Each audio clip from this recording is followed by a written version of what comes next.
ওদের নামে বেনামে থাকা অঢেল সম্পদের খোঁজে নেমেছে দুদক। তবে এরই মধ্যে সপরিবারে দেশ ছেড়েছেন বেনজির আহমেদ। এরপরই প্রশ্ন উঠেছে, কোন দেশে পালালেন তিনি? আরো জানাচ্ছেন সহকর্মী শাহাদাত রিফাত। কষ্টের পর জমি ডুক করছিলাম, বাড়ি কষ্টে জমি ডুক দিয়েই যাই নেই ওদের। আসসালামু আলাইকুম প্রিয় দর্শক, বেনজির আহমেদ পুলিশের ঊর্ধ্বতম কর্মকর্তা থাকাকালীন সে কি কুকর্ম করেছেন এবং কি সুকর্ম, সেই নিয়ে কিন্তু আজকে আমাদের এই ভিডিও। প্রিয় দর্শক, আমরা প্রথমে জানবো বেনজির আহমেদের যে এই সম্পদের পাহাড়, প্রায় 1400 বিঘার মতো সে সম্পদ করেছেন। আর এই সম্পদগুলো সে অল্প দিনে কিভাবে করেছেন এবং সেগুলো কি তার হালাল টাকার কিনা, নাকি গণনের কাছ থেকে বাঘের মতো ছিনিয়ে নিয়েছেন, নাকি মৃত্যুর ভয় দেখিয়ে সেগুলো দখল করেছেন।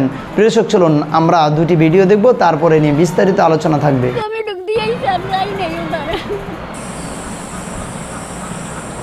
গোপালগঞ্জ মাদারীপুরের সীমানাবর্তী রাজৈর উপজেলা।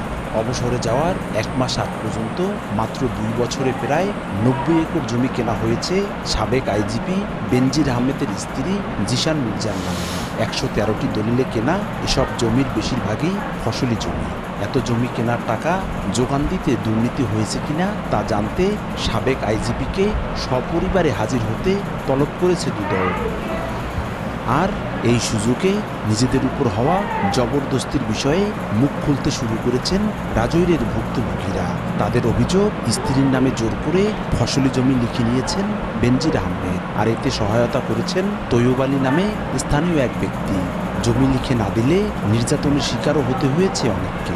জোর করবি নিয়েছে, জমিটা দেবো না, এত কষ্টের পর জমি ডুক করছিলাম, বাড়ি কষ্টে জমি ডুক দিয়েই যাই নেই ওদের। ভয়ভীতি দেখাইতে আবার আমাদের দলিলের উপর দিয়ে সে আবার দলিল করছে।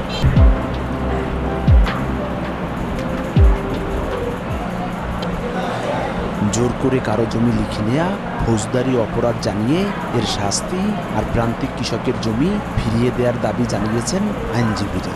যদি এটা সত্য হয় তাহলে নিশ্চয়ই তার বিচার হবে এবং আমাদের মাননীয় প্রধানমন্ত্রী এই ব্যাপারে জিরো টলারেন্স আছে। ঠিক ব্যাপারে ঊর্ধ্বতন কর্তৃপক্ষ তদন্ত করে দেখবে। 60 বিঘার অতিরিক্ত জমি থাকে কোনো ব্যক্তির নামে বা পরিবারের নামে, সেটা কিন্তু সরকার আইন আমলে নিতে পারে। যারা ক্ষতিগ্রস্ত তারা যদি আইনের আওতায় আসে, মামলা করে, সেই ক্ষেত্রে কিন্তু বিষয়টি আদালত বিবেচনা করে। বাংলাদেশে সরকারি কর্মকর্তা কর্মচারীদের দুর্নীতির খবর এখন আর নতুন কিছু নয়। তবে এ নিয়ে আলোচনায় নতুন মাত্রা যোগ হয়েছে পুলিশের সাবেক প্রধান বেনজির আহমেদের নজিরবিহীন দুর্নীতি। সাবেক এই আইজিপি ও তার পরিবারের সদস্যদের নামে বেনামে থাকা অঢেল সম্পদের খোঁজে নেমেছে দুদক। তবে এরই মধ্যে সপরিবারে দেশ ছেড়েছেন বেনজির আহমেদ। এরপরই প্রশ্ন উঠেছে, কোন দেশে পালালেন তিনি? আরো জানাচ্ছেন সহকর্মী শাহাদাত রিফাত। রাজধানীর গুলশান 1-এর জি ব্লকের র্যাঙ্কন আইকন টাওয়ারের এই ভবনে থাকতেন পুলিশের সাবেক প্রধান বেনজির আহমেদ ও তার পরিবার। কিন্তু দুদকের অনুসন্ধানের পর থেকে এখানে আর দেখা যাচ্ছে না তাদের। ব্যবসা প্রতিষ্ঠানের অফিসেও যাতায়াত নেই বেনজিরের। দুদকের তলবি নোটিশও সরাসরি তাদের হাতে পৌঁছাতে পারেনি অনুসন্ধান টিম। হঠাৎ করে বেনজির পরিবারের গা ঢাকা দেয়ায় তাদের অবস্থান নিয়ে সৃষ্টি হয়েছে ধোঁয়াশা। তারা এখন কোথায় আছেন তা নিশ্চিত করতে পারছেন না দুদক কিংবা আইনশৃঙ্খলা বাহিনীর কেউই। তাদের এই আত্মগোপন সৃষ্টি করেছে রহস্যেরও। কোথায় গেলেন তারা? দেশ ছেড়ে পালালেন না তো? অন্যদিকে পুলিশের একটি সূত্র বলছে তিনি দেশে আছেন। 6 ও 9 জুন বেনজির ও তার স্ত্রী সন্তানদের দুদকে হাজিরার দিন ধার্য আছে। আর বেনজির পরিবারের দেশ ত্যাগে নিষেধাজ্ঞা চেয়ে আবেদন করেছে সুপ্রিম কোর্টের আইনজীবী ব্যারিস্টার ওমর ফারুক। তার ঘনিষ্ঠ কয়েকটি সূত্রে জানা গেছে, স্ত্রীর চিকিৎসাজনিত কারণে পরিবার নিয়ে বিদেশে অবস্থান করছেন বেনজির। তবে তার দেশ ত্যাগের বিষয়টি সরকারি কোনো সূত্র নিশ্চিত করেনি। বিরোধী দলের নেতৃবৃন্দ সহ অনেকে বলছেন দেশ ছেড়ে পালিয়েছেন সাবেক এই পুলিশ কর্তা। তাহলে দেশ ছেড়ে কোথায় গিয়ে অবস্থান নিয়েছেন বেনজির আহমেদ, তা নিয়েও শুরু হয়েছে জল্পনা কল্পনা। বেনজির আহমেদের ঘনিষ্ঠ ওই সূত্র বলছে, হযরত শাহজালাল আন্তর্জাতিক বিমানবন্দর থেকে সিঙ্গাপুর এয়ারলাইন্সের একটি ফ্লাইটে গত 4 মে, 3 মে ওই স্ত্রীকে নিয়ে দেশ ছাড়েন বেনজির। কিন্তু তাদের অবস্থান নিয়ে ঘনিষ্ঠদের কাছ থেকে পাওয়া যাচ্ছে 2 রকম তথ্য।